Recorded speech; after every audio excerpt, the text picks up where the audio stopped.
Hello, everyone. It's really wonderful to be with all of you. Thank you so much for making the time to join us today. We know, of course, that we continue to live in very tumultuous times. We are, of course, still in a pandemic. We are facing down numerous state power grabs. We're past one historic recovery measure and hopefully just before the next. And so in times like this, we know it's not always easy to step back and reflect on longer running trends in field strategy or philanthropic giving. And so we're really grateful that you have decided to join us today.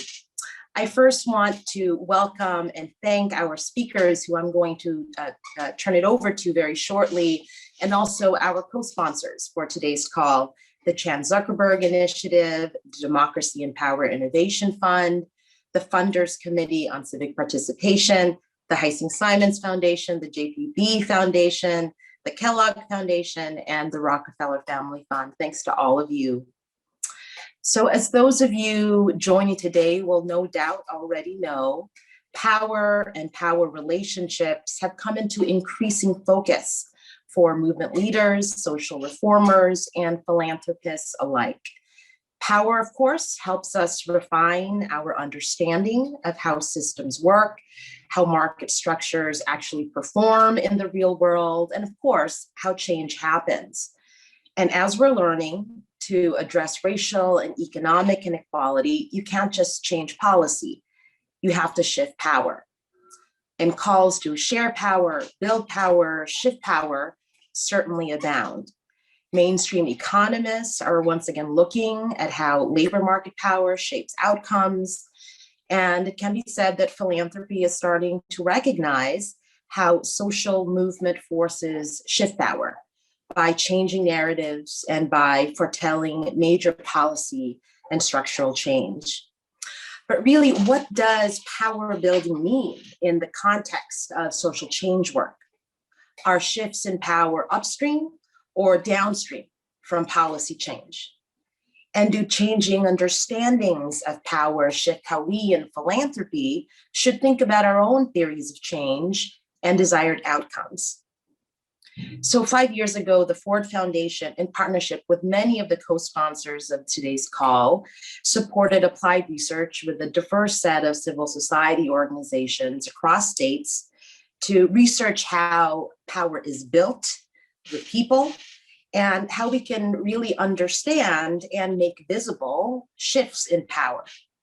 One of the lead researchers on the project, Dr. Hari Han, will kick off today's discussion by presenting findings from her research, which you can read more about in her forthcoming book. She'll explain that research and that approach, present some key concepts for understanding power, and show us some of the data. We'll have time after Dr. Han presents to take a few questions. Then movement leaders Arisha Hatch of Color of Change and Tram Nguyen from New Virginia Majority will reflect on the book in the context of their amazing work on the ground. Tram and Arisha will also reflect on their relationship to grant makers and implications for funder strategy. Liz McKenna, another co-author, will help facilitate that discussion. Then we'll turn to a larger group discussion where one of my colleagues, Ethan Fry, will facilitate a discussion to really close out today's call with a focus on what this might all mean for our individual and collective grant making. We'll try over the course of the session to answer as many questions as possible. So as Em mentioned, please use the Q&A function throughout today's call. And there, of course, you'll also be able to see others' comments and questions. Two close partners of ours, Aditi Vaidya of the Robert Wood Johnson Foundation and Regina Schwartz of the Chan Zuckerberg Initiative, will kick off that part of the discussion with some reflections from their own institutional vantage points. And then we'll open it up for everyone, for all of our speakers to react and to respond to questions that you might have. So that is our agenda today. Thank you all again for joining us. We know your time is precious, and we hope that today's discussion will be as productive and as informative as possible. And so let me now turn it over to our first speaker, Dr. Hari Han. Hari is the inaugural director of the SNF Agora Institute. She is a professor of political science and the faculty director of the P3 Research Lab at Johns Hopkins University. Over to you, Dr. Han. Thank you so much, Maria. And thank you to the Ford Foundation, who is not only hosting this event, but has supported so much of the research that went into this book. I feel like I want to give a special shout out to Ethan Fry, who's been a tireless supporter of this work in so many ways, and I'm really grateful for that partnership. I also want to thank all the co-sponsors who are helping to put on the event: CZI, DPI, FCCP, Heising-Simons, JPB, Kellogg, RFF. I'm sure there are many other acronyms that I'm forgetting, but thank you all for your support of the event today and of our work in general. So as Maria said, the book that I want to present to you about, it's a book called Prisms of the People. It's coming out in July with University of Chicago Press. And it's a shared collaboration between me, Liz McKenna, who you'll hear from later on today, and a third co-author, Michelle Oyakawa, who's an assistant professor at Muskingum University in Ohio. And so this is work that really is collaborative work between the three of us, but I wanted to sort of start by describing to you a little bit about the work that we did. As Maria mentioned, I come to this conversation wearing several different hats. I'm a professor of political science at Johns Hopkins University. I direct an institute called the SNF Agora Institute, which is dedicated to strengthening global democracy. And then I'm also faculty director of a research lab called the P3 Lab. And we call it the P3 Lab because we're dedicated to trying to understand how we make the participation of ordinary people possible, probable, and powerful, with a particular focus on race, class, subjugated communities. So people have to be able to participate, they have to want to participate, and then it has to actually matter. And a lot of the work that we do is trying to figure out how we make that a reality. I want to give a shout out to Jane Booth Tobin, who's on the meeting today, who's our lab director, and she really makes all of our projects run, and she'll be on later on today to help answer some questions. So my job today is to kind of frame up a discussion about power building and movements. As Maria noted, this idea of power building has come so much more to the forefront, I think, of so many philanthropic agendas. And part of what we want to do in the conversation today is kind of probe what that meant. And so I wanted to organize my discussion today around three questions, which essentially are: first, why power? Second, why people? And then third, why prisms? And so if we could go to the next slide. To start with the question of why power, when I first started doing this work, I first learned about organizing and power building and movement work, I think, through student activism in college. And I didn't really think that I was what I wanted to do as a career. And in fact, I went to DC and started working in DC on political campaigns and on the Hill and on policy outcomes, because I thought that's where the real power was, right? That if I really wanted to make change on the outcomes that I cared most about, what I should do is work on policy.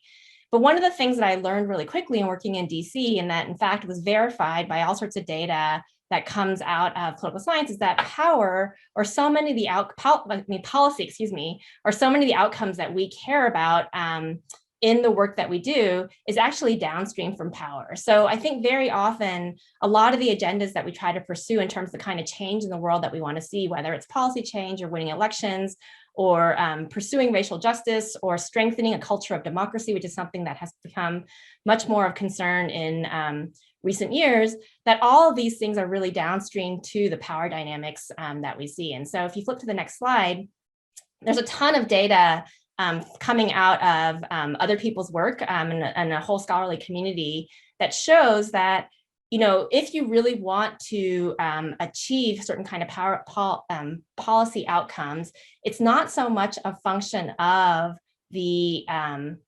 resources that you amass or simply making the change, but instead it's a function of being able to change the underlying power dynamics in the community.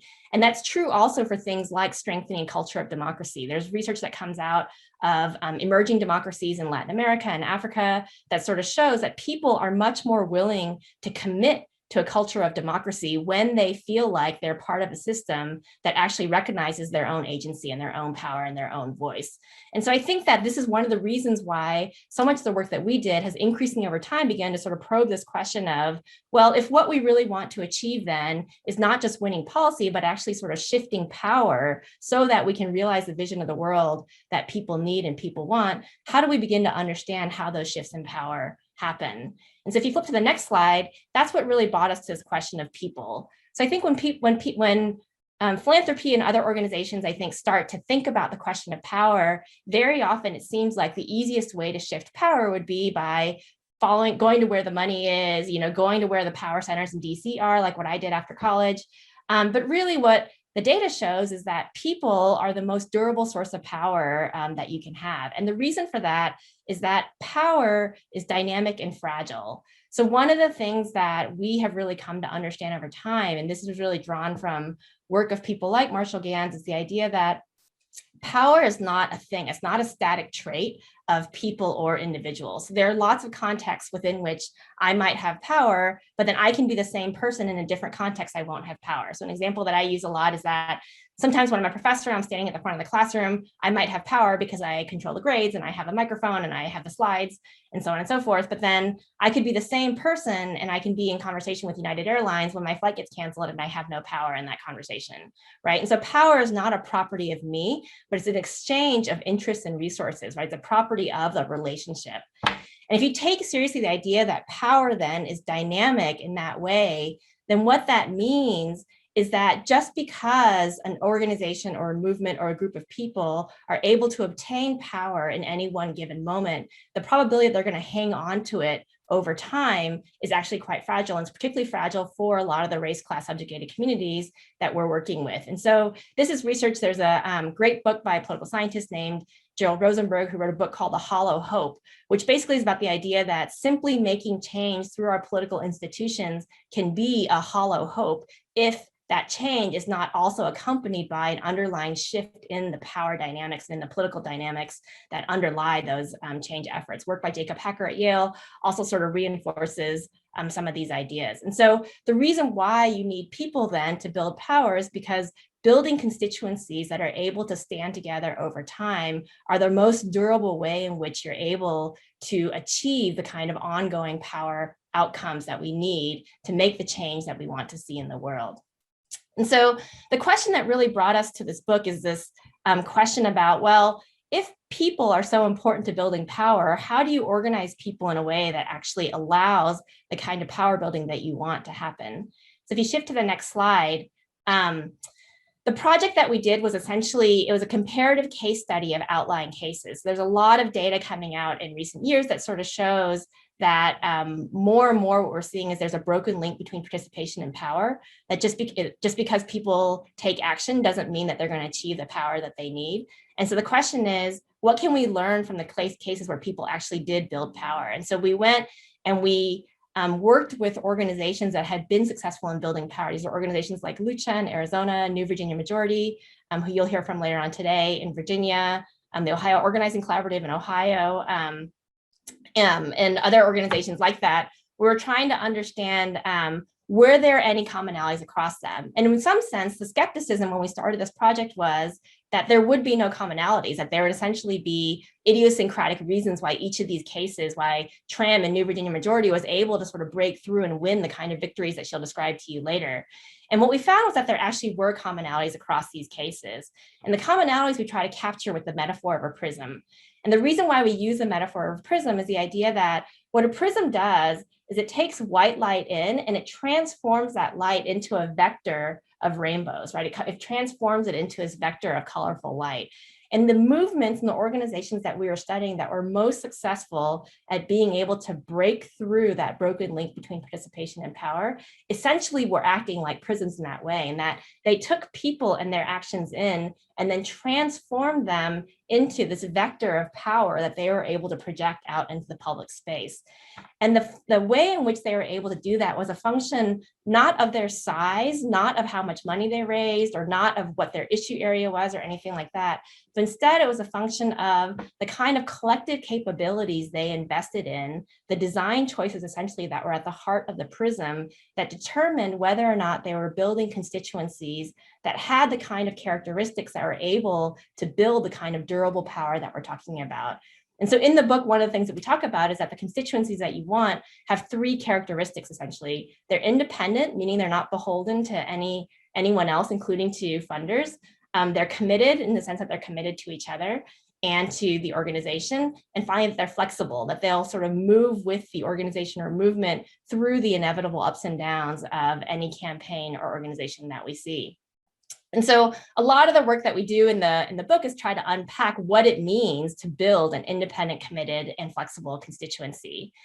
Before I say a little bit about that, I also want to spend a few minutes, if you flip to the next slide, thinking about the question of measurement. One of the things that we come up against a lot when we're talking, especially to funders, about this question of movement building and power is, how do we know if power is actually being built, right? As all of us who've been in this work know, you can win an election and you can lose power, right? Or you could lose an election, or you can lose a policy battle and actually gain power. And so one of the things that we wanted to do in our work is try to see, can we use the tools of research essentially to be able to make visible the ways in which power was actually being won or lost over the course of these campaigns. And so some of the examples of what we did are here, and I'll go through them relatively quickly, but I'm happy to talk through them more in Q&A. But for example, one of the things that we did was we studied sort of networks of power within the communities within which these organizations are working. And so here we're looking at work that the Ohio Organizing Collaborative was doing in Cincinnati. And we're able to see that in 2013, they were not at the center of power networks in their community, but then through a lot of the organizing that we describe in the book, they were able by the end of 2016 to be at the center of those power networks. And I want to sort of draw your attention to the graph, which I know is probably really small, so I apologize for that, on the bottom right-hand corner of the page, which shows that they were not only at the center of the graphs of the network power maps in terms of strategizing and sharing resources and things like that, but they're also negotiating conflict, which meant that they had a seat at the table, not in a way that allowed them to be co-opted by other people, but allowed them to sort of hold at the center the interests of their constituency when they were in coalition with other power players in their community.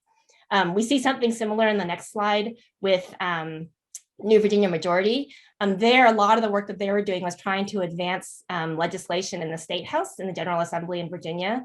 And so we did a network analysis essentially with elected officials in Virginia. And what we found is that New Virginia Majority punches way above its weight in terms of its ability to sort of be at the center of power networks. And so here, what the graph shows is that delegates in the Virginia Assembly, when we're asking who they're strategizing with to sort of pass policy, the first people they name are other delegates, which makes a lot of sense. But then when we ask them what groups they're also strategizing with, New Virginia Majority is in the top 5, the groups that they're strategizing with around these kinds of issues. And it just sort of shows that what this is able to do is kind of track the sort of relative power of New Virginia Majority relative to other groups that are lobbying in Virginia.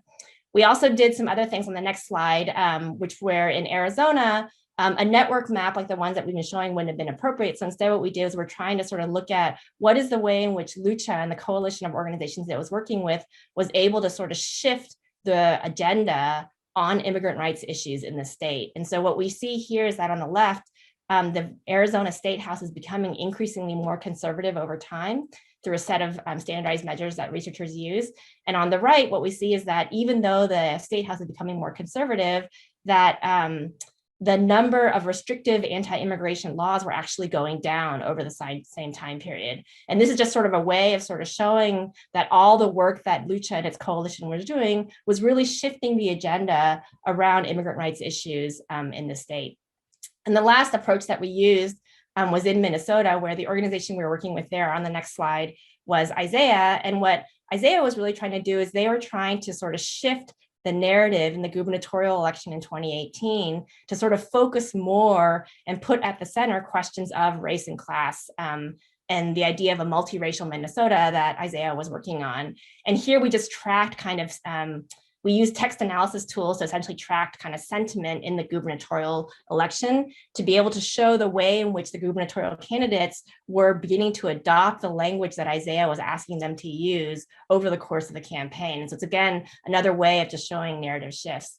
And so all of these approaches together, part of the point that we're trying to make is that when we talk about shifting from a focus on policy to a focus on power, a focus on elections to a focus on power, then people always say, but how do we know if we're actually making progress? And one of the points that we want to make is that you actually can track it, that so much of it depends on knowing what the context of the campaign is, but then making visible the work that these organizations are doing.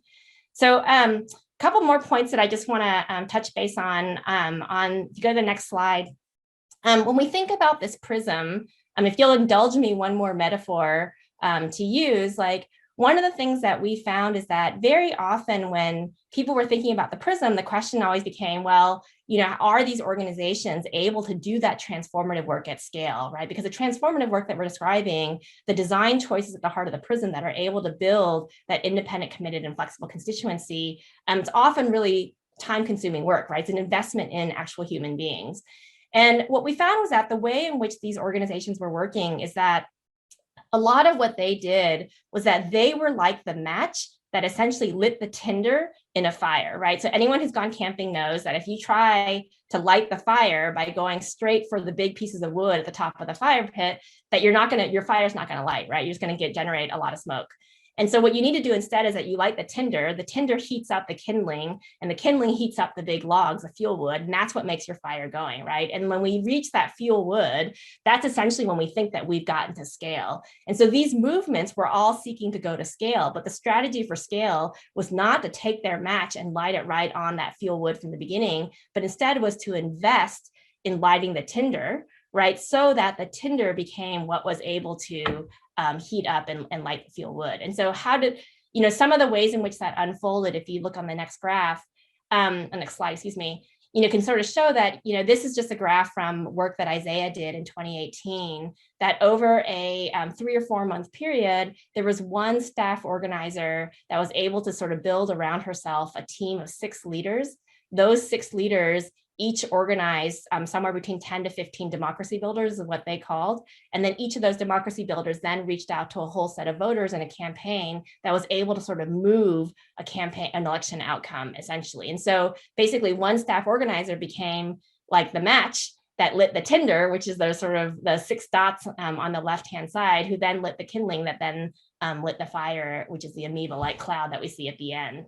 And then another way in which this became manifest, if you flip to the last slide, is in Arizona, where one of the things that we saw was that, you know, there was this crucible moment in the campaign and the big pushback against anti-immigrant legislation in Arizona that really came out of SB 1070, when the immigrant rights community had not really been organized in the same, back then in 2010, in the same way that it was now, but coming out of the work that came out of that pushback, a lot of the leaders became connected to each other. You know, they were investing in leadership development, and so they were engaging in a lot of the pushback around SB 1070 in a way that also invested in the kind of leadership development and the work that we're talking about that sort of reflects the kind of design choices in that prism. And that was able to kind of create this network that by 2016 created this sort of, you know, formidable coalition that was able to operate across the state in Arizona to advance the kind of immigrant rights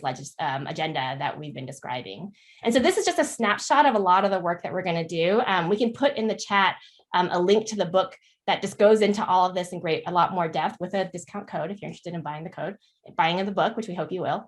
But you know, our basic hope in the book was to sort of make the point that you know, investing in power building is ultimately the pathway through which we're going to be able to accomplish the downstream goals that we actually care about, right? Whether we care about strengthening this culture of democracy, whether we care about advancing policy outcomes, that ultimately we have to invest first in building people's power. And that by building people's power, when we do that work, not all forms of organizing are the same. That in fact, what we need to do is invest in organizations to be able to act like the prisms that we describe here.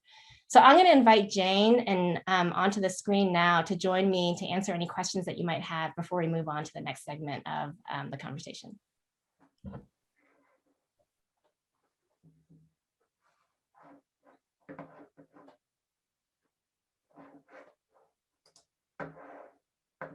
Thanks, Hari. So just want to encourage folks to put comments and reflections in the Q&A too, and you can comment on each other's questions. So if anybody wants to jump in with anything now, more than welcome. We have one question from Hari. What kinds of capacities and conditions are most critical to invest in to result in shifts in power? Yeah, so we, you know, it's funny, when we started the book, we thought that, like, I kind of went into it thinking like maybe there'd be like a certain way in which an organization structures itself, or a certain kind of coalition that it's supposed to be a part of that's going to, be the kind of commonality that we see across these organizations. And what we found was that there was no like one perfect structure. There was no one perfect coalition or one perfect way in which you do leadership development that answered, that made this kind of work possible. But instead, it was like there are lots of different ways to get to the same principles, right? And the principles are essentially, do you have a constituency that is accountable to each other and to you? Are you accountable to a constituency, that is also accountable to each other, as opposed to being accountable to your funder, for example? So many of these organizations, there are lots of different ways in which you can set out those accountability relationships, but it's about that accountability to the constituency over accountability to anyone else. It's about having a constituency that's interconnected to each other and embedded in this relationships, because the network of relationships is what makes it able to be both flexible and independent, right? If I want to mobilize my constituency, but I can't get to them unless I get $1 million from a funder, then they're not an independent constituency, right? Because I need to convince the funder that I need the $1 million in order to be able to call my constituency. But if the constituency is embedded in a set of relationships, then I can reach them by tapping into the sort of organic social networks that exist that enable them to be independent. When you're sort of asking them to move with you through the uncertain kind of ups and downs of a campaign, you need those relationships to enable the kind of flexibility that we have. And so it was things like that we saw. There are lots of different ways to sort of structure that, but that ultimately was those principles that we wanted to, that were common across all the organizations that we studied.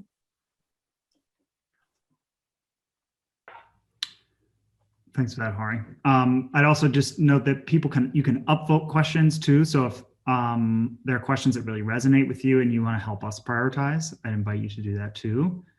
Let me give folks a second to that. Just looking at the questions here.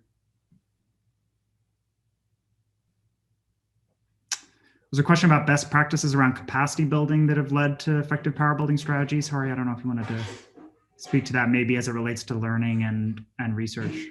Yeah, so maybe I'll kick it over to Jane in just a second, because part of the way I think about this is one of the other projects that we've done in the P3 lab is to sort of, that grew out of this PRISMS book, is really to sort of invest more in this question of strategic capacity and to try to understand what is strategic capacity really, right? And how do we invest in it?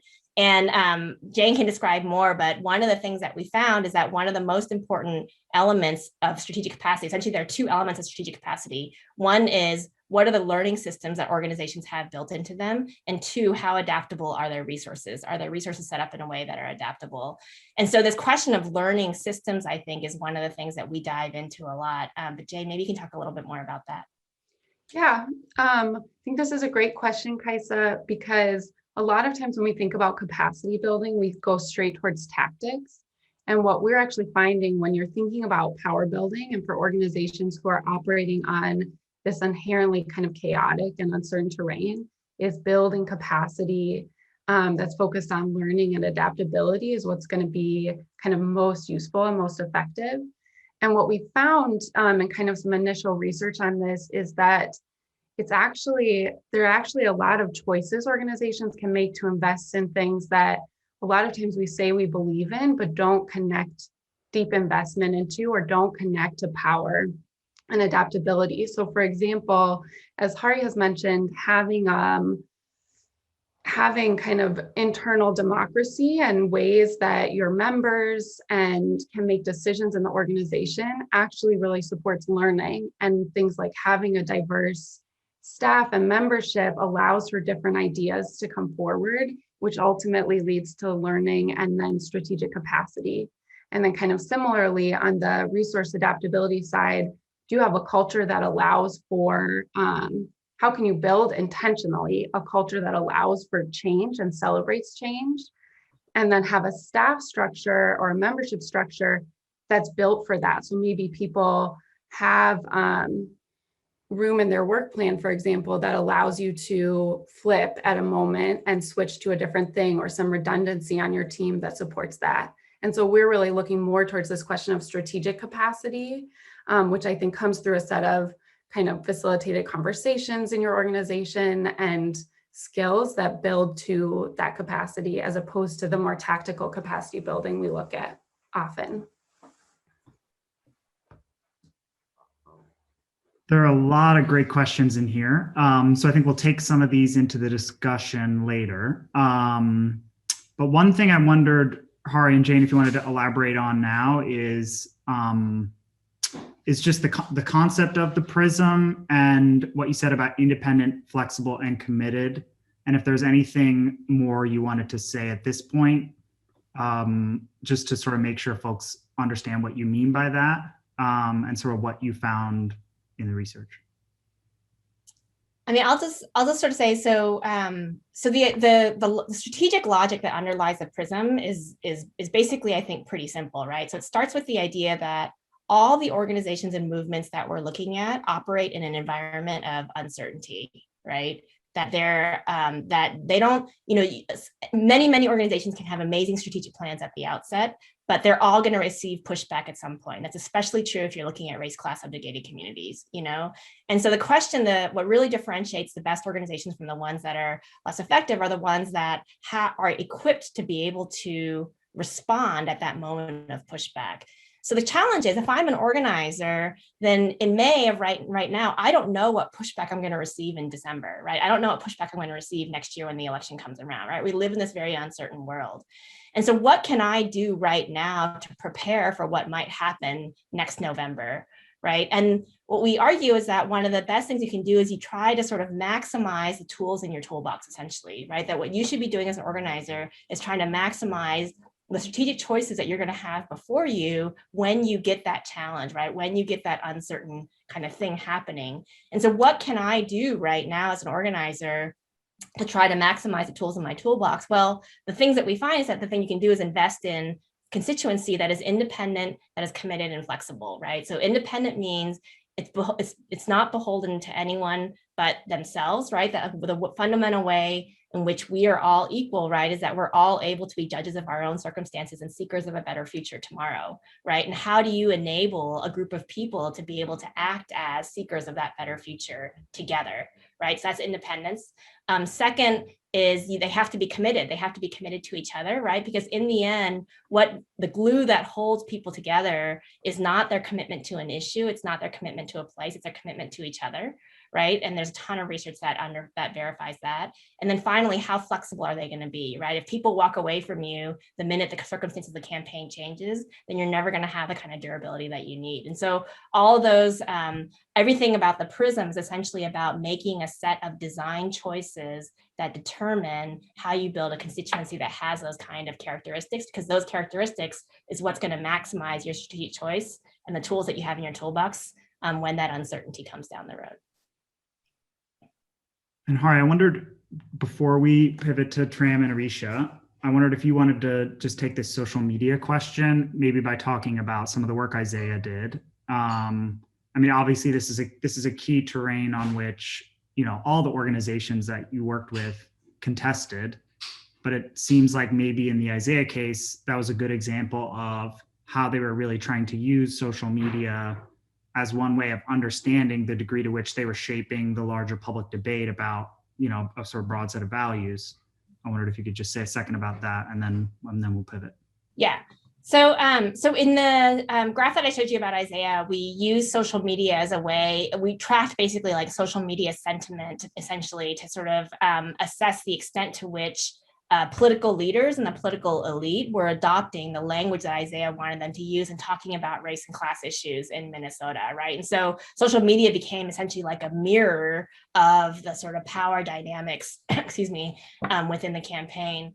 But another way to kind of think about this question also is, how do we think about organizing, right, alongside the kind of social media work? And I think that all of these organizations obviously had like very deep offline work that we described, but they also had digital media presence, right? And so what we find is that social media and other kinds of digital media that we're a part of, or the information ecosystem as a whole, essentially works as like surround sound, right, in the world that all of us operate in. And the question is, what's going to break through that surround sound? Well, it's the quality and the authenticity of the relationships that people had in in the work that they were doing. And so organizations that had kind of deep relationships with their constituencies, whether those relationships were constructed online or offline, were able to sort of move their people and help break through a lot of the kind of noise that exists in our digital information ecosystems. Organizations that didn't have those relationships were beholden essentially to whatever was going on in social media.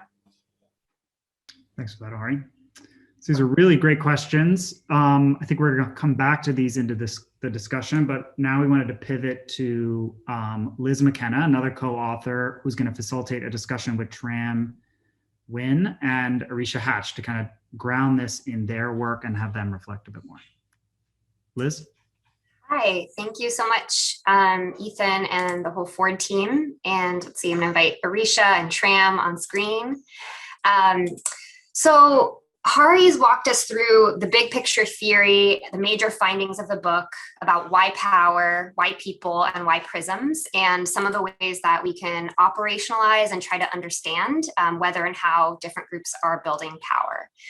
So now we want to turn to the details and the strategies of the how by looking at some particular campaigns with two of their protagonists and brilliant movement leaders and strategists, Arisha, Vice President and Chief of Campaigns at Color of Change, and Tram, the Co-Executive Director of New Virginia Majority.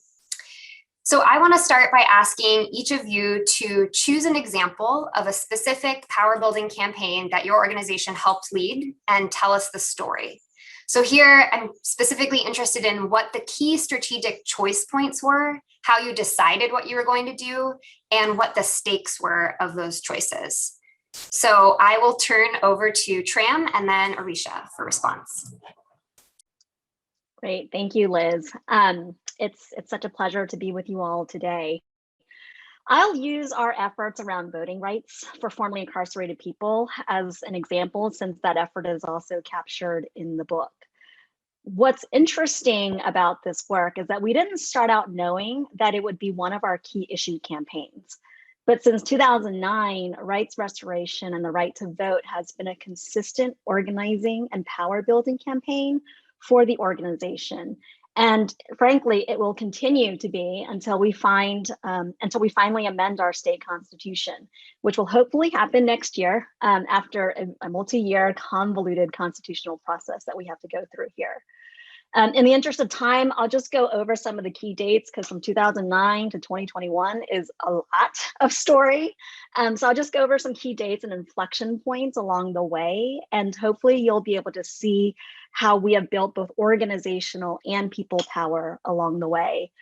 So from 2009 to 2013, we, along with a coalition of organizations and advocates, tried to get rights restoration through our state legislature. Despite having support from Republican Governor Bob McDonnell and Republican Attorney General Ken Cuccinelli at the time, the Republican-controlled General Assembly killed every bill that was introduced year after year after year. And so in 2013, armed with legal analysis from the Advancement Project and the law firm Hogan's Level, that surmised that under our state constitution that the governor had pretty broad executive authority to restore voting rights, we turned our attention from the legislature to Governor McDonnell, who was in his last year of office. And we tried to get him, since he was supportive of rights restoration in general, to issue an executive order in his last year. He didn't do that. But what he did in that final year was he did remove the application process for people convicted of nonviolent crimes. And he implemented an automatic process for those individuals and removed the 2-year waiting period that existed at the time. And frankly, that was the first turning point in this work for us. And it helped set the stage for the subsequent victories. That same year, we made rights restoration an election issue in that 2013 gubernatorial campaign. And both candidates, Ken Cuccinelli, who was a Republican candidate for governor, and Terry McAuliffe, who was a Democratic candidate for governor, were on the record very publicly in support of rights restoration and on the record about doing everything that they could in their power to make sure we would get it done. Governor McAuliffe, well, McAuliffe won that 2013 election, and as governor, we held him to that public promise. We pushed for him to appoint a champion of voting rights, a champion of rights restoration who worked alongside us for all of those years to be the commissioner for the Department of Elections, which in Virginia is the chief state election officer for the Commonwealth. Because we knew that that would be a very important position in terms of if we get an executive order done, the implementation side of it was going to be critical. And every year in his administration, because of our efforts and the efforts of countless advocates, he methodically loosened up restrictions and barriers that made it hard for people to get their rights restored. Things like getting rid of fines and fees and, as a prerequisite to getting people's rights restored. And every year, every change was essentially a building block for his blanket executive order in 2016, which restored the voting rights for 200,000 Virginians. Before that announcement was made, I was in one of my typical meetings with the Secretary of the Commonwealth. We were talking through some final data processes between the Department of Corrections and the Department of Elections that could help streamline the automatic rights process. And at the end of that meeting, the secretary broke the news to me that the governor was finally going to sign that executive order after, you know, all these years of advocating and after all of these years of pressure, we were going to get it done. And I was, to be honest, speechless. I didn't see it coming. I mean, we'd hoped and we prayed and we'd worked for so long on it, but I was speechless because it was a big deal. It was huge.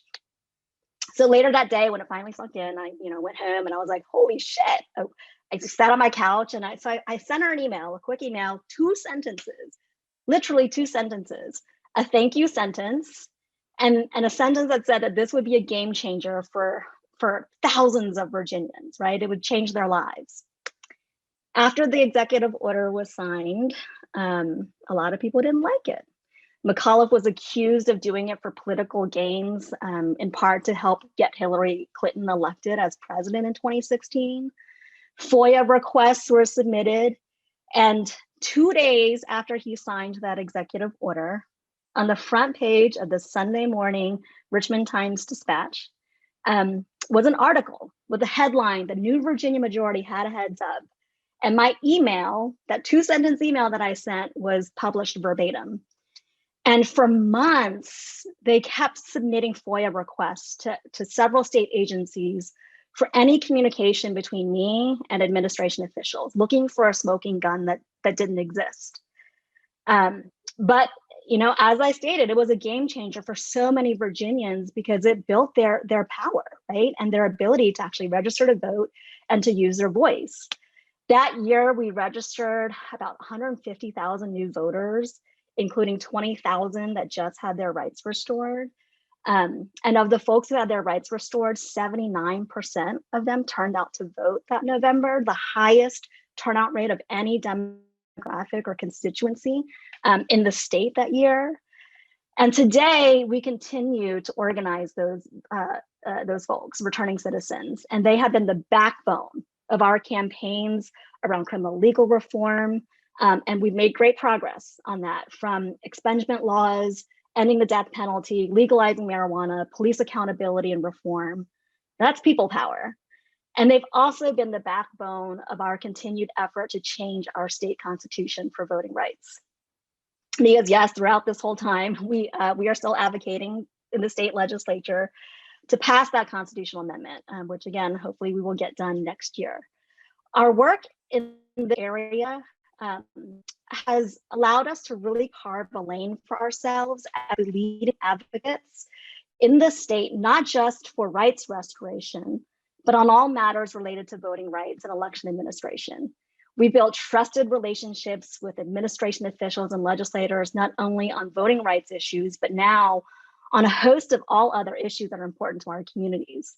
When I first read some excerpts from the book that Hari and Liz sent over, I came across a quote from our former Secretary of Administration that basically said that if we asked any legislator to carry a bill for us, that they would say yes, no questions asked. And I'll be honest, I was quite taken aback by that. but it's such a telling statement about our ability to build power, not only through our outside strategies and organizing people around issues that are really important to them, but also our inside strategies, our ability to navigate navigate the halls of power. And so we continue to balance those inside outside strategies as we think about building power and really transforming our state to be a better place for all of us, to be more racially equitable. So I'll just leave that there because I know Arisha has another amazing example to share with you all. Thank you, Tram, so much. I'm just reminded of something we heard from one of our interviewees, which is that power respects power and that the action is always in the reaction. And boy, was there a reaction to the power you guys built in Virginia. All right, over to you, Arisha. Thank you. And thank you so much for sharing that example, Tram. As I think about some of the key strategic choices that Color of Change made, or has made in the past, I think back to the end of 2015, early 2016, as the uprisings, the Black Lives Matter uprisings sort of had begun to take hold of the country, as we were in a deep period where it felt like almost weekly we were seeing videos of police violence replayed on Twitter or in the national media.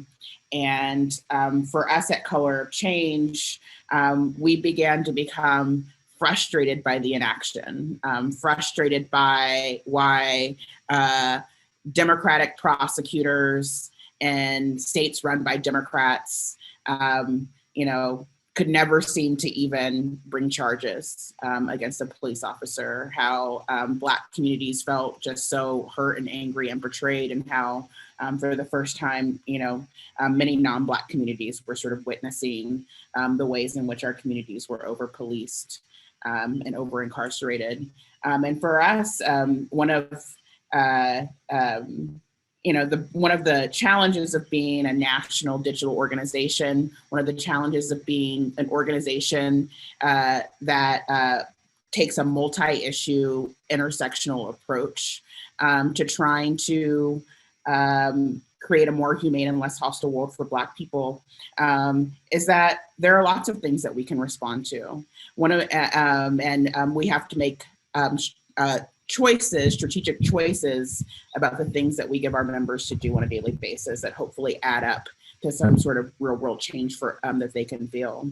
And so for us, one of the key strategic insights that we made towards the end of 2015, as we thought about what needed to happen in our criminal justice work, was that we needed to really focus around the actors who were profiteering from over-policing and over-incarceration. And that we needed to raise the cost of that sort of profiteering. And we began to brainstorm who were the types of people that were profiteering. And there were the normal folks like the bail industry, a number of different companies that sort of take advantage of incarcerated people once they are in prisons, phone companies.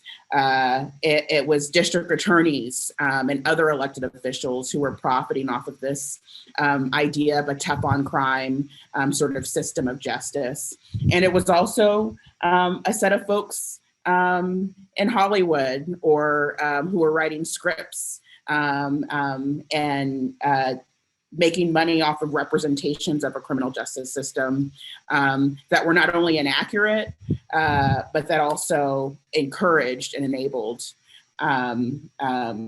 continuations and perpetuations of these harmful systems. And so that was the one strategic insight that we made. We also began to really focus in, because of that brainstorming, on the district attorney as a space where there needed to be not only a local intervention, but a national intervention into a landscape in which 90% of the elected district attorneys were white men, more than 80% ran completely unopposed. In addition, as progressives, we had this sort of mentality that this wasn't a space that we should compete for power, that we shouldn't attempt to sort of define what progress sort of looks like. if we are trying to fundamentally shift this system that is harming our families. And so in several of these areas, but specifically in the district attorney area, we embarked upon a mission of beginning to be in deep conversation and deepening our networks of folks who had been sort of thinking about this issue, trying to convince funders, trying to convince people, trying to convince our members that this was a place where if we demanded some shifts, we might begin to see some of the changes that we wanted to see, and really work to build not only a database of these elected officials, but also began to sort of form in community a new set of principles that at least in the interim would get us closer. And so, since that time, Color of Change and many other organizations that have participated, local and national, in this broader convening coalition of folks have been actually winning elections, having being forced to co-govern with folks that they don't always agree with. And we're beginning to see some first step, baby step changes that we know actually improve the lives of the constituencies that we are organizing for. And I'll stop there. Thank you so much, Arisha and Tram. So as both of you were talking, I was thinking about how there are really kind of two major shifts that we have observed sort of as academics watching your amazing power building work. And one is that there seems to be a move from single organizations taking on smaller, more winnable, often hyper-local fights to groups or ecosystems of organizations working as alignment coalitions to take on really ambitious targets, like changing the Constitution in Virginia, or like fixing the racist DA system, or examples like ousting Arpaio in Arizona, one of our cases in the book as well. So there's that shift. And then a second shift is away from slash and burn mobilizing campaigns around election cycles to this really diverse, sophisticated, long-term fight. I think Tram said you started this campaign in 2009. So I want to ask both of you to reflect, just take maybe a minute each on how these kind of structural and strategic evolutions of the field, so the ecosystems in which you are operating, allow you to wield different types of power. We'll go first to Arisha and then Tram. Sure.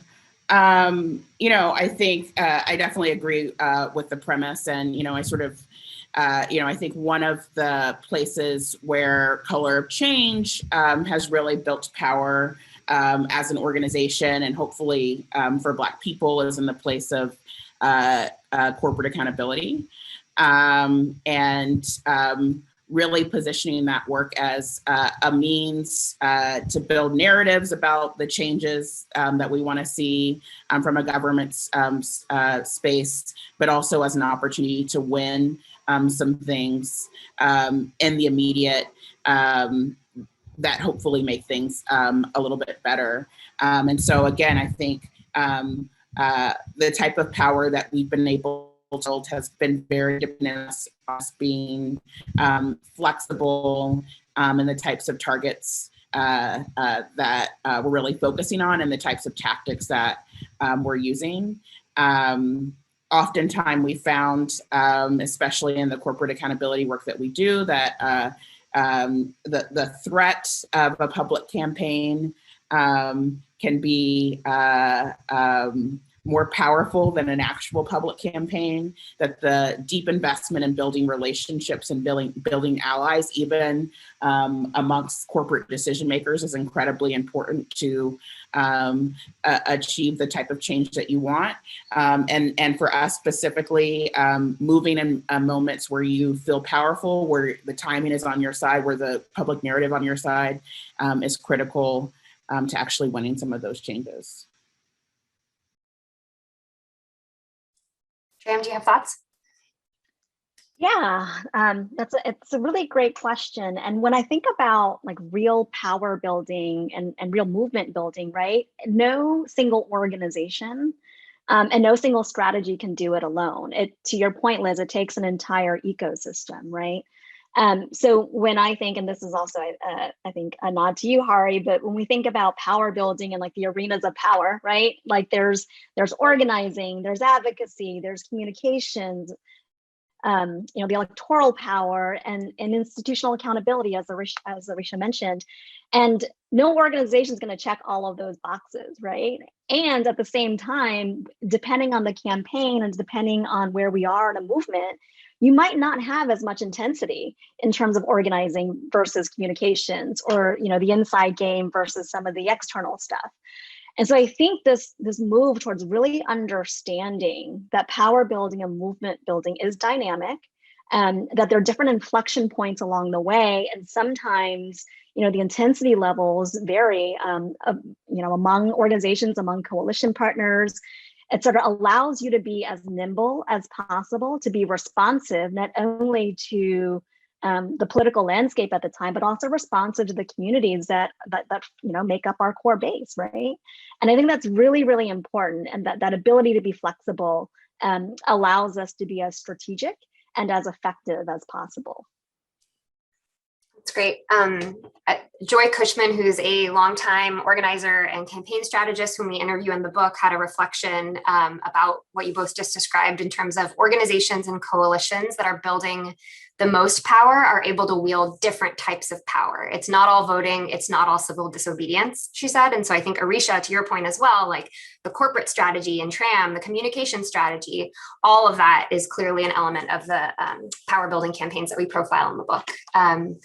All right, we have time for one more question before we move on to the third section of the program. But this came up a little bit in the Q&A after Hari's presentation, and a little bit with some of the reflections that you both have shared. But it strikes me that an irony in the establishment funding community is that it has not necessarily kept up with the sophistication and the evolution that both of you just described as required for building power. So tons of money gets poured in around even years, rent a canvas, election cycle work, November of 2020, you can just see budgets expanding and then disappearing in the off years. And so how can both of you reflect a little bit on sort of the funder politics and the fact that sometimes what is fundable is not often, and what moves power are not often or always the same thing.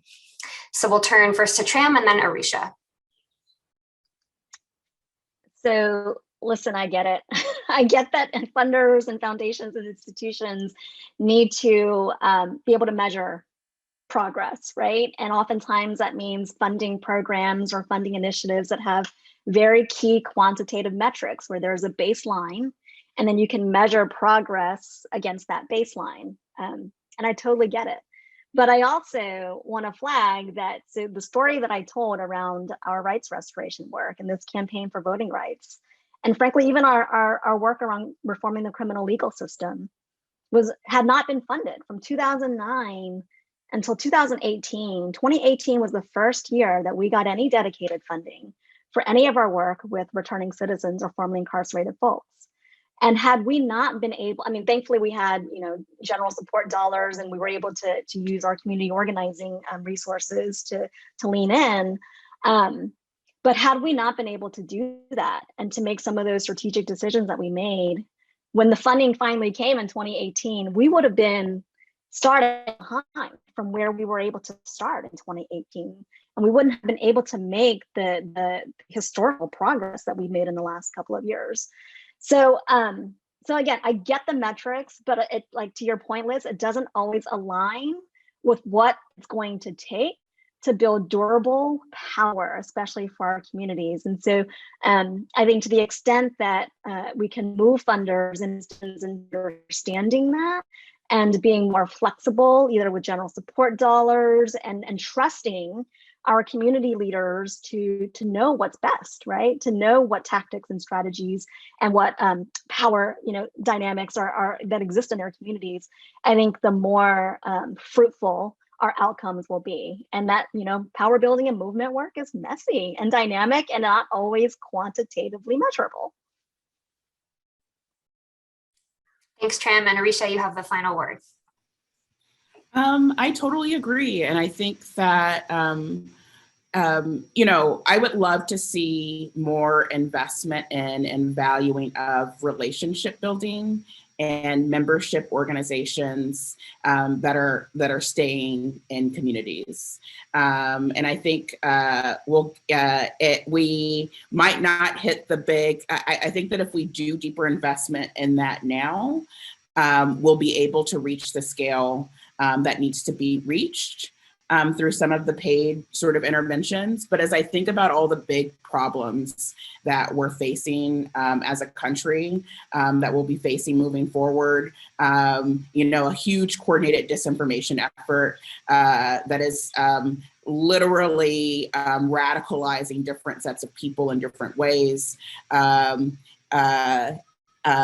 know, a right wing, a growing sort of like white supremacist ideology that feels like normalized and very vocal and very aggrieved.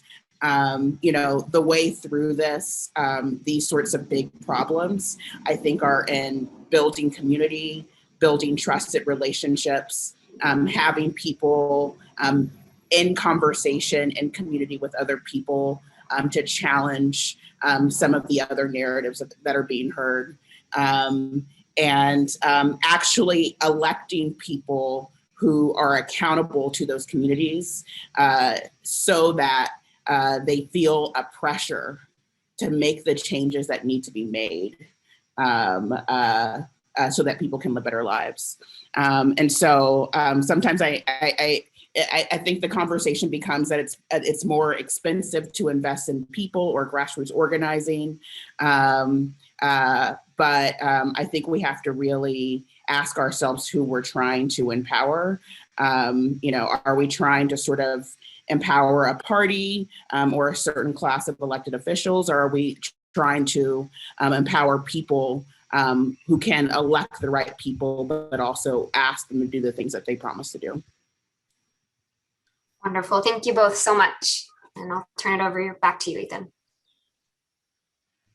Thanks, Liz. So we're going to pivot to more of the funding questions and some general discussion in a second, but I did just want to appreciate Tram and Arisha for a second, and also just note that, you know, we don't have time to get into everything today, and there's so much more while Arisha and Tram were both talking that I wanted them to speak about. And, you know, I think they're both just very deep thinkers about, you know, as Arisha was reflecting on shifts in color changes strategy, you know, the type of leadership and engagement and constituency that actually can move power, you know, in the DA arena versus the corporate arena.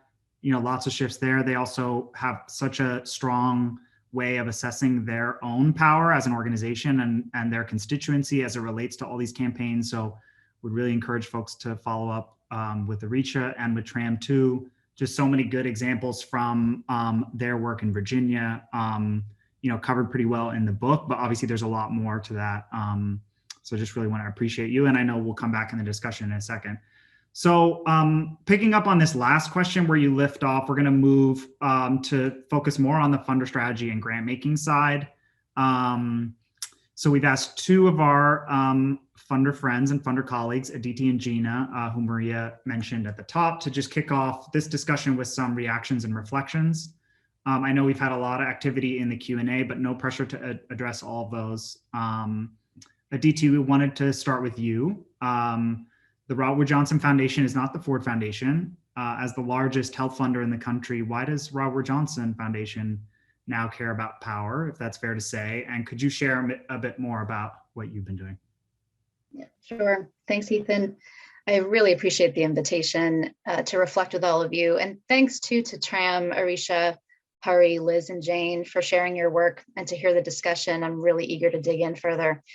As a way of answering your question, Ethan, I want to take a couple of minutes to give you all a sense of who we are at the Robert Wood Johnson Foundation and the journey that we've been on the past few years that has helped us understand what community power is and why community power is critically important to advancing health and well-being. I think I have a couple of slides that I wanted to share. Thanks so much. You can go to the next one. So we are a foundation that has been around for almost 50 years, and our roots are in health, healthcare, social services, public health, and the nonprofits, researchers, and government agencies that undergird efforts to promote health. Over time, we, the foundation and the health fields, have come to understand the social and economic determinants of health and to unpack how inequities like racism, sexism, and ableism are structural and systemic in nature and need to therefore be addressed at the structural level. To that end, we shifted our North Star to focus on health equity. Our definition of health equity is here on this slide, and as you can see, we named that health equity requires removing barriers to health and name powerlessness as one of those barriers. We have for a long time believed that community engagement is important to any work to advance health and well-being. But through our own assessments and evaluations, we discovered that engagement is insufficient to sustaining the work of communities to take action and drive change. In the past, we've funded organizing efforts around different issues, ranging from tobacco control to ACA implementation, and realized that supporting community mobilization is important to policy advocacy, but that communities organize to build power beyond any one issue.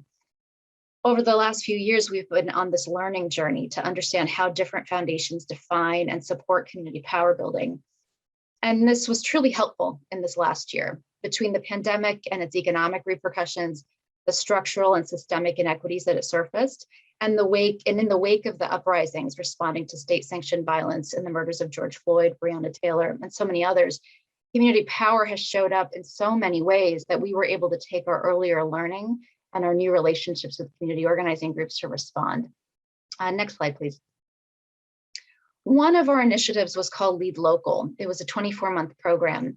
These are the two questions that guided the program. How does community power change conditions, the social, physical, economic built conditions for healthy communities, and what might our role be? Next slide, please. We designed Lead Local to engage multiple stakeholders in learning. And a few characteristics that I hope you'll find helpful and interesting is we intentionally worked with staff from across the foundation to engage in this program. We were also purposeful in funding grantees for their expertise and their relationships to local base building groups. We called them field partners on this slide. And we also engaged a set of advisors who brought health and social justice experiences to the program. One of the unstated objectives of Lead Local was to start creating a bridge between community power, social justice, and health equity.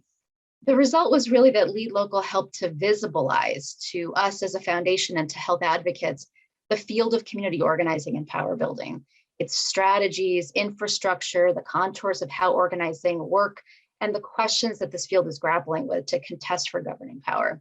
Next slide, please. One of our grantees was University of Southern California's Equity Research Institute, who used their Changing States framework to partner with the other grantees and field partners to look at 16 cities and states. Some of the top line findings are here. I just want to note that these may seem obvious, but they were important for us to document. The program helped to build evidence that power building is a critical lever to seeing systemic change in communities. Next slide. The other result of Lead Local was a definition of power, which you can see is centered on base building and will help us measure how our future work to support community power also advances health equity. Next slide, please. All of the research and learning are on this website, leadlocal.org. We developed lots of tools that are being used by the field, so that's really great. And I think, let me just point out a couple of primers that I think might be helpful given our conversation. One is on structural change and another on narrative power. And there were a lot of reports that looked at also measuring power. We were happy to partner with Hari as one of the many researchers and partners in this program. So that gives you just a sense, a flavor of who we are and how we got here. Thanks so much, and I'm looking forward to the discussion. Thanks, Aditi. Gina, could I ask you to just share a bit? It strikes me as sort of an odd thing, perhaps, for CZI to invest resources in movement capacity building. What would you like to share? And if you'd like, could you reflect on some future directions for research and learning that you're interested in? For sure. Yeah. Thank you, Ethan. Thank you to everybody for presenting. I won't take up too much time. Those who spoke before me are much more brilliant, but I'll say a little bit to your question about CZI's partnership with P3 Labs and the research that was presented today. So for those of you who don't know me, I'm Regina Schwartz. I'm the Director of Movement and Capacity Building for the Chan Zuckerberg Initiative. I have a background in city government, in public engagement, analytics, and organizing, and this is at the intersection of all of those. So our team at CZI, the Movement and Capacity Building team, is a team of organizers. We partner with incredible consultants to provide training and support movements and networks on everything from narrative building, technology, legislative planning, organizing and action, management, finance, DEI, comms, etc., as well as strategy, facilitation, and alignment.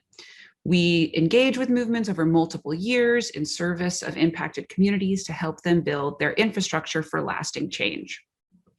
Over the past 3 years, we have been proud to be in service of movements like the formerly incarcerated convicted people and families movement, the temporary protected status movement, rare disease patient advocacy work, housing reform, and more. We also give a few million in grants to support the training and movement infrastructure writ large. These grants go to building diverse trainers and communities of practice, sponsoring the development of needed curriculum for organizing and action and grantees, providing resources to democratize curriculum by building scalable train the trainers programs, and then finally supporting research into organizing and power with an eye to building grassroots organizations and informing philanthropic practice. So to that last grant-making bucket, the Movement and Capacity Building team at CZI is proud to support this work with Hari and Liz and Jane and P3 Labs and Johns Hopkins. And here's why. So the work of studying and elucidating how different types of power are built, gaining insights into how grassroots organizing leads to change, is important for many reasons. But here are two. First, and the most important in my opinion, is supporting the strategic capacity of organizations doing the work on the ground to get to real lasting change. We've touched on this in multiple ways in this call, but to put a finer point on it, what does that mean? Strategic capacity is simply the ability of an organization to analyze progress to their goal, take in data from their work and actions, and then leverage their experience and knowledge to decide to change strategic course or activate different tactics where necessary to get to their goals. Think of Naval Strategy School. In order to change course or formation, the battalion takes information from their environment, the positioning of the other side, the number of ships on their side, other actors in alignment coming to support them, strengths and weaknesses in their current plan and the changing environment. They look at past battles they have been part of or they have studied. They look at the flexibility in adapting their strategy among their team, and then they reorient their course of action for a greater chance of success. This is exactly what Hari and her team are working on. The study of deepening all of our understanding of the relationships in organizing, the positional power, mechanisms for gathering and seeing what's working in real time, case studies, indicators of power and success, and organizational decision-making structures that allow groups to be nimble is what Hari and her team are building in partnership with a variety of the most effective organizations on the ground, and then sharing that research out. You know, we heard from Tram and Arisha about just a few of the brilliant strategic decisions that movements they lead have made recently.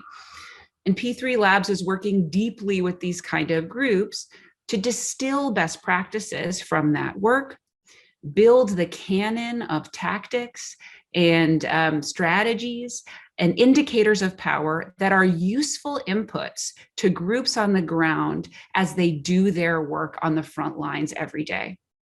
Part of the CZI grant to P3 Labs is going to their research and training curriculum around building and executing strategic capacity around how decisions are made internally in an organization, as well as which options are executed externally to get closer to instrumental victories. So that's the main, that's a big reason. A second way that this research is important is that, as we just talked about, there's an appetite and ongoing dialogue in many communities, including philanthropy, around demonstrating where and how power is built with the goal of increasing focus and investment in grassroots work. We know that the only way for change to happen at scale is for impacted communities to grow their power and create the change that they want to see. Hari and Liz's work has the added benefit of putting into the hands of philanthropists and others the tools to answer questions about power growth that we get internally, and thereby continue to advocate for investment in this core work over the long term, beyond the boom and bust cycle that Liz and Tram were just talking about, and lean into longer term relationship focused investment, moving more in the direction of trust-based philanthropy. So, I want to call out that the methods that Hari and Liz and Jane are using are deeply in community with those doing the work on the ground, and are simultaneously delivering financial support and investment to those grassroots organizations directly. You got to have both. So I hope this answers your question, Ethan, but just to summarize, if you haven't given grants to support Hari's work and the grassroots organizations actually doing the work on the front lines, then you should reach out to them and, of course, get their incredible book. Thank you. Thanks, Gina.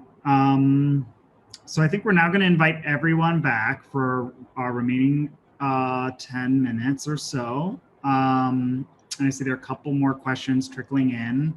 I do just want to say, Hari kind of kicked this off by framing it as, we're going to talk today about why power, why people, why prisms.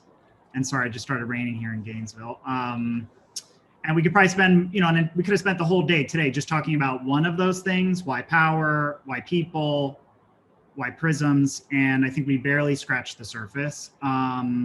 And I think the questions that we've fielded seem to run the gamut. So lots more conversation to be had. But looking at the questions, I just want to invite all of you who've spoken so far, if you want to jump in and respond to anything. Hari, I know you answered a question from Domenico in the chat. I don't know if you want to say anything to elaborate on that question about potential power and practical power. If not, I can throw in some questions. So I did answer the question on the potential power and the exercise of power. And the only point that I was trying to make there is I think it's a both and. We try to differentiate between potential power and the exercise of power because we feel like it's important, not so much because we want to hold organizations accountable to a set of metrics like that, but instead because we found that it's important for organizations to understand those distinctions in order to be able to do learning from their work, right? So if I'm an organizer and I want to see how different strategies that I'm using are playing out in the world, then we want to be able to help make the impact of that visible so that they can learn from and adjust their strategy as they go along the way. And so part of what I like about making the distinction between potential power and the exercise of power is that what connects potential power to exercise of power is strategy, right? And so it sort of puts a focus on those two things, I think, in a way that's important. The other thing, I think clicked on one other question that was about how different forms of organizing are different. And I'll just sort of say one quick thing about that. The point that I wanted to make there is that one of the things I think that we have found a lot through a lot of the work that we're doing is that like the ways in which we engage with each other, like the micro practices of how we engage with each other, help determine what we're able to achieve in the world. And so I think very often people are so focused on like the thing that we are trying to achieve in the world that they ignore the kind of ways in which we sort of actually engage with each other. And we're finding through our research that those two things are inextricably linked, that what you achieve is a function of how you build your constituency and how you engage with people. And so that's what I meant by not all forms of organizing are the same, and only certain kinds of organizing are going to build constituencies that have the characteristics that we've been talking about. Can I just jump in really quickly, piggyback off Hari's response to that question, Ethan? So Hari was talking about the micro practices, and I think one thing that has not yet come up today, we've talked about funder incentives and funder politics, but we haven't talked about the tech yet necessarily So one of the things that I've observed in working with organizing groups who are trying to do measurement of the organizing work that Hari describes, those kind of micro practices, is that the tools are not set up to measure that kind of organizing and make it visible. The tools are set up to collect money, to collect small donations. And so there's a whole political economy of tech where every 2 years, there's a new tool to like reach 1,000 new voters, to download all the contacts in your phone, and just like, we called it, the slash and burn mobilizing. And so what we found in working with organizers is that it's really quite hard to do kind of the measurement of the micro organizing. And so we've been working on that as well, but it just feels important to note that there's a lot of intersecting challenges, I think, for movements that are trying to build power through organizing, and that funder politics aside, the technology itself and the whole political economy of how different tools are built and made does not serve the organizing at the same time. Is something we've observed.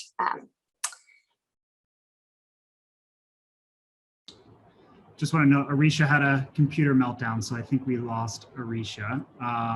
She sends her regrets.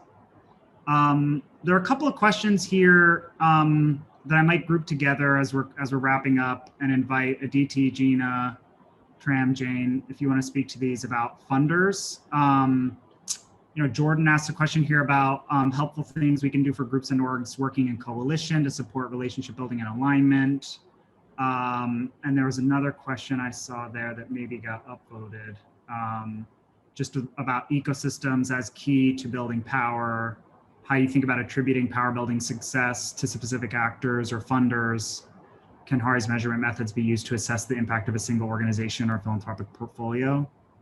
Some of you may want to take different pieces of that, but Tram, maybe I'll invite you if you want to speak to that, and then Gina and DT, and then Hari and Liz. Sure. Maybe I'll start with Jordan's question around how funders can be helpful with coalition work. And I would just say that, first of all, coalition work is hard. It is very hard. You've got a lot of different organizations with different ideas on how to approach an issue and come to a solution. I think the best coalitions that we have been a part of have been built on trust, right? It's based on relationships. And so when we think about coalitions and the role of funders in facilitating and supporting coalitions, it cannot be funder driven. I think, again, understanding and trusting leaders on the ground to know like the best approaches to tackle an issue. I think about, for example, our work on Medicaid expansion, which was also a 6 to 7 year fight in Virginia. The Healthcare for All Virginians Coalition had 133 organizations that were a part of that coalition. Talk about unwieldy. There were base building organizations like New Virginia Majority. And then we had the Hospitals Association. And it ran the gamut, right? And it worked, and we were successful because the groups that joined that coalition joined it on their own, right? Because we had a common purpose, the Medicaid expansion.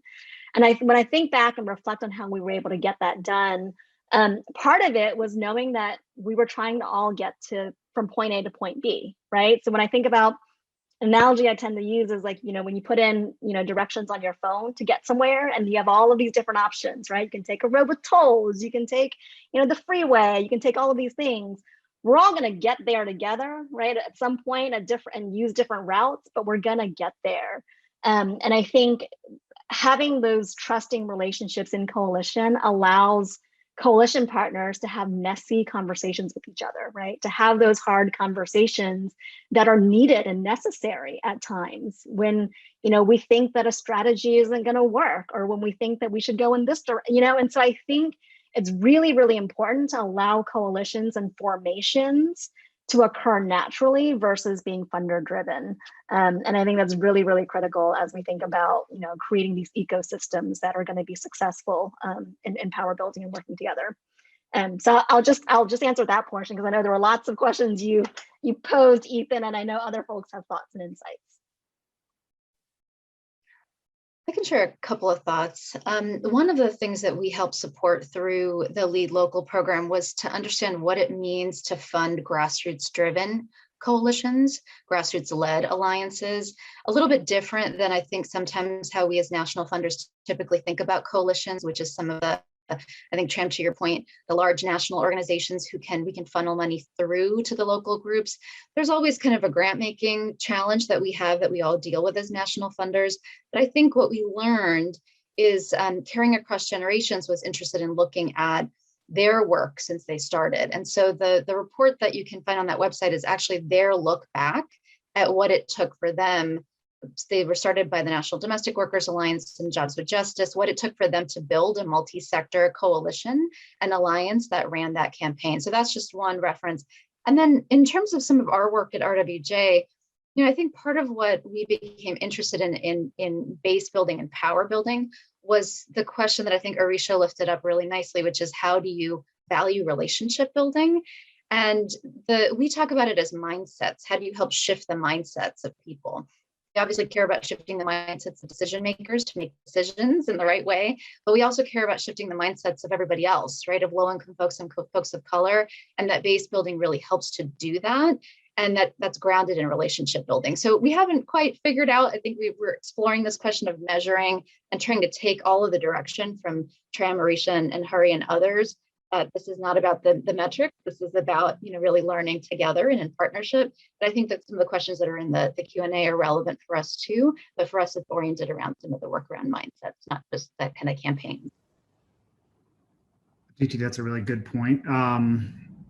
And I'll say, I feel like network effects and network relationships are, speaking from our perspective, like some really important, there's some really important priorities around network effects and network relationships in terms of things that we want to learn as we move ahead, both in terms of how it relates to the organizing and the relationship between leaders and their base, but also I think a lot of people were pointing out the sort of ecosystem questions too. So I'm just going to close this out here with a few words of thanks. And also just want to shout out all the folks in the chat, many of whom are leading really important research and learning and grant making in the questions that you raised. So just want to shout out your leadership, Domenico and Guillermo, and a whole bunch of folks who raised some really great questions. And I know you're contributing a lot to this discourse too. So as we close up, I just want to thank our panelists, Hari, Jane, Liz, Tram, Arisha, DT, and Gina. Really appreciate you. And I want to thank our events team as well, Elizabeth and Naluka and Em and a few others. I'll say that one thing I realized during the pandemic, particularly sitting in this position, working in national philanthropy, is you spend a lot of time looking through a telescope and very little time looking through a microscope.